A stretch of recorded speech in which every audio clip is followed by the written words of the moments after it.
मपो मपोचा विजय असो, मपोचा नेहमीच गौरव. आता तुम्ही म्हणाल हा प्रवी एकतर स्वतःचं असं शॉर्ट नेम आणि मग पुन्हा असं बोलतो पण शॉर्टकटमध्ये का? मपो म्हणजे काय? महाराष्ट्र पोलीस. एक गमतीचा लॉंग फॉर्म. एका जुन्या काळातले ड्रायव्हर कंडक्टर लोक नेहमी म्हणायचे.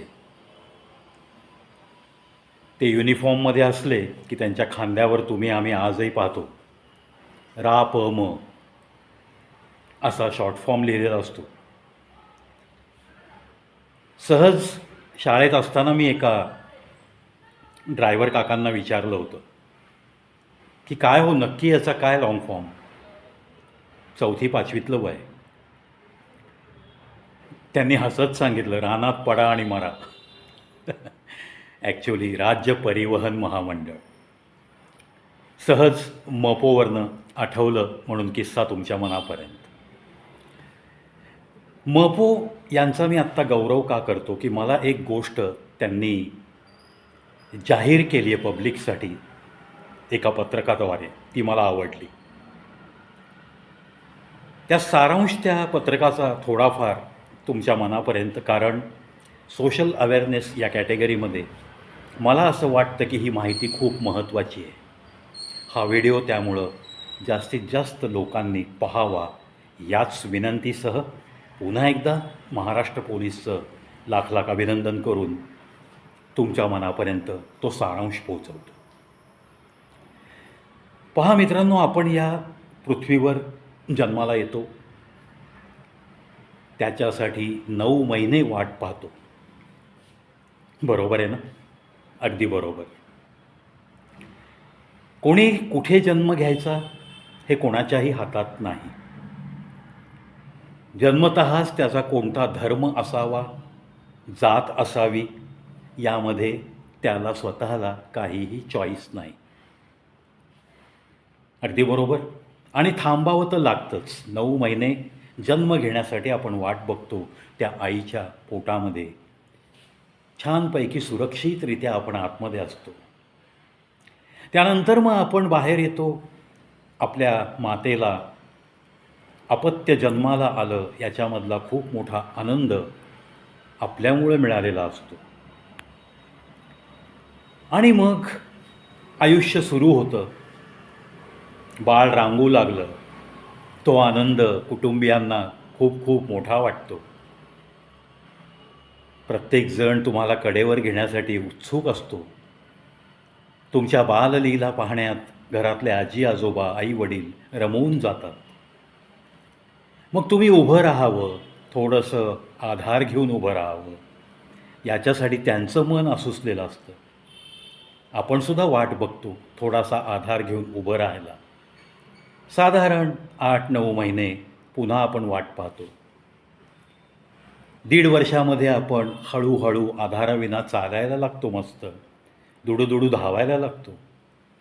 म्हणजे हे करेपर्यंत आपलं 1.5 वर्ष आपण वाट पाहिलेली असते.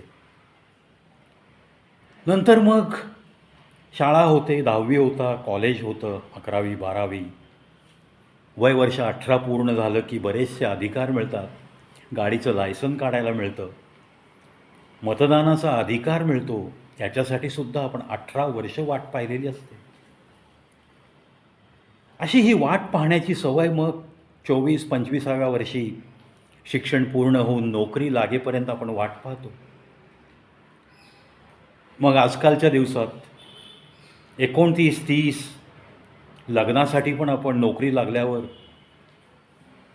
3-4 वर्ष तरी नक्की वाट पाहतो. हां, काही लोकांची लग्न कदाचित नोकरीच्या आधी पण होतात, नोकरी लागल्या लागल्या होतात. It differs. पण आपण नक्की थोडे वाट पाहण्यात कालावधी जातो हे निश्चित. एवढं सगळं 30 वयापर्यंतचं आयुष्य छानपैकी पेशन्स ठेवून वाट बघण्यात घालवलेला माणूस रस्त्यावरती या पुण्यासारख्या मोठ्या शहरांमध्ये ट्रॅफिकमध्ये असताना ओव्हरटेक करण्यासाठी 30 सेकंदसुद्धा वाट पाहू शकत नाही, ही शोकांतिका बऱ्याच वेळा दिसून येते.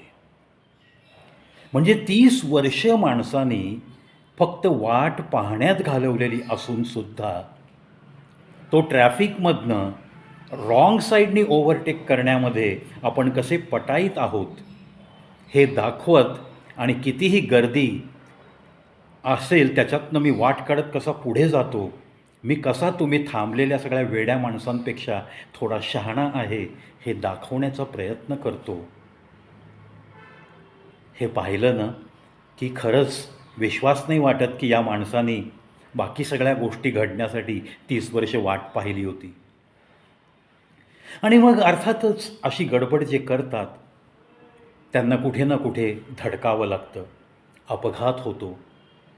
तो अपघात किरकोळ असेल तर ठीक आहे, गाडी पडेल तो उभा राहील, 4 लोकांच्या शिव्या खाईल, अंगात धमक असेल तर माझी काहीच चूक नाही असं म्हणून मारामाऱ्या करेल. म्हणजे स्वतःचे 30 सेकंद वाचवण्यासाठी तो त्या मारामाऱ्या करत, भांडण करत तासनतास 2-2 तास तिथं थांबून राहू शकतो. त्यातून परत मग पोलीस केस जर झाली तर पोलीस स्टेशनपर्यंत जायला, तिथं जाऊन बहस करायला त्याच्याकडे अजून 2-3 तास वेळ असतो. ह्या गोष्टीचं मोठं अप्रूप वाटतं.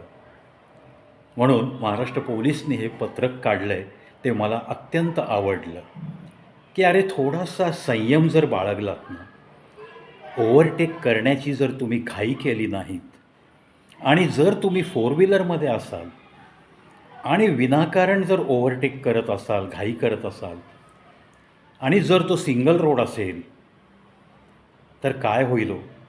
समोरून एखादं वाहन आलेलं तुमच्या निष्काळजीपणामुळं तुमचं जर टायमिंग चुकलं काही सेकंदांनी तर हेड अँड कोल्युजन होईल. समोरासमोरची टक्कर होऊ शकते तुमच्या वाहनांची, त्याच्यामधनं कदाचित जीव पण जाऊ शकतो. मग आपल्या मागं जो काही परिवार आहे, जो काही मित्रकंपनी आहेत, जे काही स्नेही आहेत, आप्त स्वकीय जे काही तुम्ही कमावलेली माणसं आहेत, त्यांना असं अकाली दुःख देण्याचा तुम्हाला अधिकार आहे का? नाही ना. तुम्ही घरनं निघालायत, सुखरूप घरी परत पोचला पाहिजेत इतकं मनात नक्की ठरवा. आपण 30 वर्षापर्यंत प्रत्येक टप्प्यावरती वाट पाहिलेली आहे, त्याच्यामुळे ह्या 30 सेकंदात गडबड करण्यात आपण फार मोठं काही अचीव करणार नाही आहेत हे एकदा मनाला समजावा. आणि म्हणतात ना, ज्या व्यक्तीला कुठं थांबायचं कळतं त्यालाच खरं मानवी आयुष्य काय आहे हे समजतं. उगाच नाही म्हणत हे, थोरा मोठ्यांचं कोणाचं तरी वाक्य आहे हे. त्यामुळं चला अशी काहीशी जाणीव ठेवून आपण एक सुज्ञ नागरिक म्हणून या रहदारीच्या रस्त्यांवरती वागण्याचा प्रयत्न करूयात, जेणेकरून आज लागलेले CCTV कॅमेरेज याच्यातनं तुमच्यावर नको ते चलन नाही येणार, नको तो तुमच्या पाकिटाला भुर्दंड बसणार नाही. आणि हायवेला जर असाल तुम्ही सिंगल रोडवरती एखाद्या, तर ही उतावळेपणा जो आहे तुमच्या मनामध्ये हा घातक ठरू शकतो, तुमचा जीवसुद्धा जाऊ शकतो. हीच जाणीव तुमच्या मनापर्यंत पोहोचवण्यासाठी आजचा हा प्रवीचा छोटासा प्रयत्न. जय हिंद, जय भारत.